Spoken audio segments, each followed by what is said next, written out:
Baggy jeans, skinny jeans, skater core, off-duty model, underground, Stockholm, old money.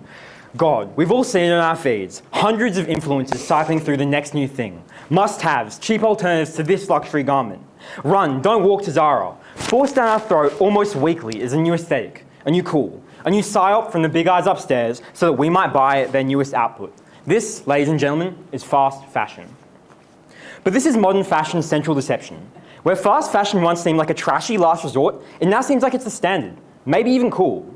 Though its pretty new makeup is really riddled with lead and arsenic. While a piece from Zara or Uniqlo might feel higher quality than a rag from Shein, all products are from the same relentless, exploitative system, just with some masking it a little better than others. They've perfected the art of making us feel like relevant, stylish shoppers while hiding the devastating true cost of our purchases. And my bet is that you are falling for it. Behind the clean and alluring ads and collections lies an environmental catastrophe. The fashion industry is the second largest consumer of water globally. To make just one cotton t-shirt, it takes enough water for one person to drink for 2.5 years. That is an immense resource cost for a garment which is meant to be disposable and phased out of popularity within weeks. And the process of artificially dyeing and distressing these clothes is no small feat on its own. The dyeing and distressing of these garments is responsible for over 20% of global industrial water pollution. In countries like Bangladesh, rivers run with toxic colourful chemicals and acids that seep into the soil, wipe out aquatic life, and poison people and animals. In these developing countries, often entire populations' water sources are exploited and polluted, forcing locals exposure to these chemicals and causing multi-generational health complications. Not to mention that once they reach us, garments still have chemicals on them. Very famously, Shein and Temu had scandals over dangerous amounts of lead being found in their clothing, capable of causing severe birth defects, brain damage, and infertility. So this affects us as the consumer tangibly as well. And I really don't think the saved money is worth possible infertility. But the waste crisis is perhaps the greatest contradiction. Brands like Shein list hundreds to thousands of new items per day, conditioning us to a constant sense of newness. The result is that we buy 60% more clothes than we did 15 years ago, only 2010. But keep them for half as long. This creates an enormous amount of waste through both consumer waste and excessive dead stock due to trends becoming obsolete. Tons of textile garbage is landfilled every second, and for the most part, it will only continue to pile up. This business model, built on volume and speed, has a human face. Behind every good deal that we get from H&M or Zara is an enormous cost at the hands of a garment worker, often a young woman fighting for her dignity. The pressure from these brands to produce more, faster, and for less creates a race to the bottom, where the only way to get ahead is cut wages, ignore safety, and do your best at hiding it. We saw the most glaring result of this pressure in Bangladesh's Rana Plaza collapse, killing over 1,000 sweatshop workers and injuring thousands more in 2013, where an overcrowded, poorly maintained manufacturing building completely collapsed, resulting in a 20-day search through the rubble to find survivors. Illegal floors and facilities were built by these disgusting companies, i.e. the likes of Primark, Mango, and Walmart, to speed up production, though ultimately they pushed it too far. Though this instance is merely the figurehead of it all, this injustice is also daily and systematic.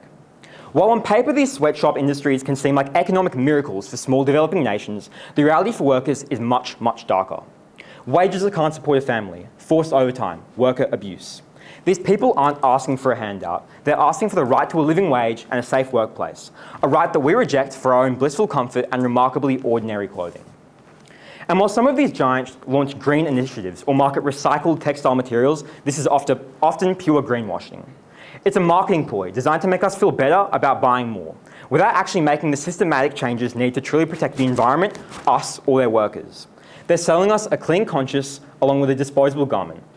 So never fall for these big companies, no matter how sweet or conscious they present themselves. Then what really can we do in the face of such huge textile giants? Slow fashion back down.